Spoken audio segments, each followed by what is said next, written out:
ఇది కేవలం సమాచారంగా మాత్రమే భావించండి. వైద్య నిపుణులను సంప్రదించండి. ఏజ్‌తో సంబంధం లేకుండా ప్రతి ఒక్కరు కూడా ఈ కొలెస్ట్రాల్ పెరిగిపోవడం, అదేవిధంగా ఒబేసిటీ అనే దాంతోటి ఎక్కువగా ఇబ్బంది పడుతున్నారు. అసలు మెయిన్‌గా మనకి కొలెస్ట్రాల్ అనేది పెరగడానికి ఏంటి కారణం? అంటే కొలెస్ట్రాల్ అనేది మనం ముందుగా ఒకసారి గుండెపోటు రావడానికి ఒక రిస్క్ ఫ్యాక్టర్ కింద మనం భావించాల్సిన అవసరం ఉంటుంది. చాలా వరకు కొలెస్ట్రాల్ అనేది జెనెటికల్‌గా ప్రీడిటర్మిన్డ్ ఉంటుంది. జెనెటికల్‌గా మనకి తల్లిదండ్రుల నుంచి మనకొచ్చేది. యాక్చువల్లీ తల్లిదండ్రుల నుంచి మనకొచ్చేదాన్ని హెరిడిటరీ అంటాం. జెనెటిక్‌గా అంటే ఆ రీకాంబినేషన్‌లో మనకొచ్చే జెనెటిక్స్ మనకి స్పెసిఫిక్‌గా ఉండొచ్చు. సో, అందుకని పేరెంట్స్‌కి నార్మల్ ఉండే కొలెస్ట్రాల్ కూడా పిల్లలకి ఎక్కువ రావచ్చు. సో, ఇది జెనెటిక్ మెకానిజం అనమాట. జెనెటిక్ మెకానిజంతో ఎక్కువ మందికి కొలెస్ట్రాల్ ఇట్లుంటది. దాంతో పాటుగా మన లైఫ్ స్టైల్ బట్టి కూడా కొలెస్ట్రాల్ మారుతూ ఉంటుంది. మన లైఫ్ స్టైల్‌లో మనం తీసుకునే ఆహార పదార్థాలు బట్టి, మనం చేసే ఎక్సర్సైజ్ బట్టి మన కొలెస్ట్రాల్ లెవెల్స్ మారుతూ ఉంటాయి. సో, దీంట్లో ప్రధానంగా ఏంటంటే మనం కొలెస్ట్రాల్ గనుక బాగా ఎక్కువ ఉంటే హార్ట్ ప్రాబ్లమ్ రావడానికి ఛాన్సెస్ ఉన్నాయనేది ఎక్కువగా ఇప్పుడు మనకు తెలిసిందే. అయితే ఇదొక్కటే కారణం కాదు. కొలెస్ట్రాల్ ఒక్కటే మనం హార్ట్ ప్రాబ్లమ్ రావడానికి కారణం కాదు. అనేక కారణాలు ఉంటాయి. కాబట్టి కొంతమందికి హార్ట్ అటాక్‌లు వచ్చినప్పుడు మనం కొలెస్ట్రాల్ చెక్ చేస్తే నార్మల్ ఉండొచ్చు. కానీ రక్తనాళంలో ఏదైతే కొలెస్ట్రాల్ డిపాజిట్ అవుతుందో దానివల్ల వచ్చే హార్ట్ అటాక్ ఒక రిస్క్ ఫ్యాక్టర్ కొలెస్ట్రాల్ కూడా అన్నమాట.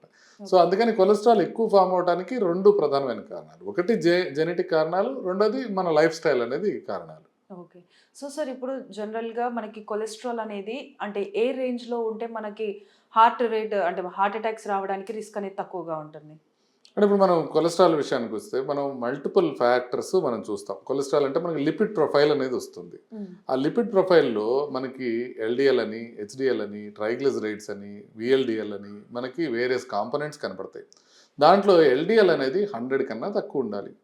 అదే షుగర్ ఉన్న వాళ్ళకి లేకపోతే ప్రీవియస్‌గా హార్ట్ ప్రాబ్లమ్ ఉన్న వాళ్ళకి ఎల్‌డిఎల్ అనేది 70 కన్నా తక్కువ ఉంటే మంచిగా పనిచేస్తుంది.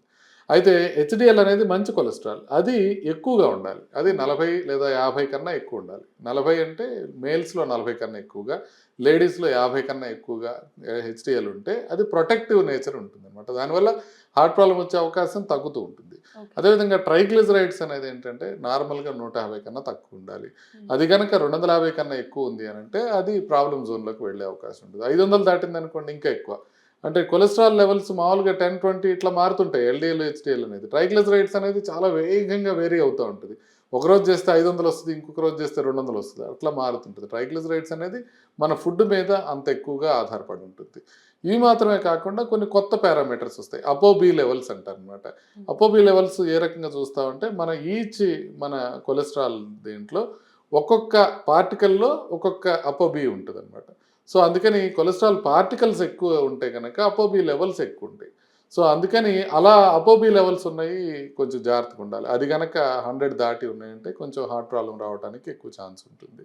సో, ఇలా అనేక రకాలైన కొలెస్ట్రాల్ లెవెల్స్ చూసుకొని దాన్ని బట్టి మనం చూస్తాం. ప్రధానంగా చూడాల్సింది ఎల్‌డిఎల్, హెచ్‌డిఎల్, ట్రైగ్లిజరైడ్స్. ఎల్‌డిఎల్ 100 కన్నా తక్కువ ఉండాలి. హెచ్‌డిఎల్ 40 కన్నా ఎక్కువ ఉండాలి. ట్రైగ్లిజరైడ్స్ 150 కన్నా తక్కువ ఉండాలి. ఇది నార్మల్ కొలెస్ట్రాల్ లెవెల్స్.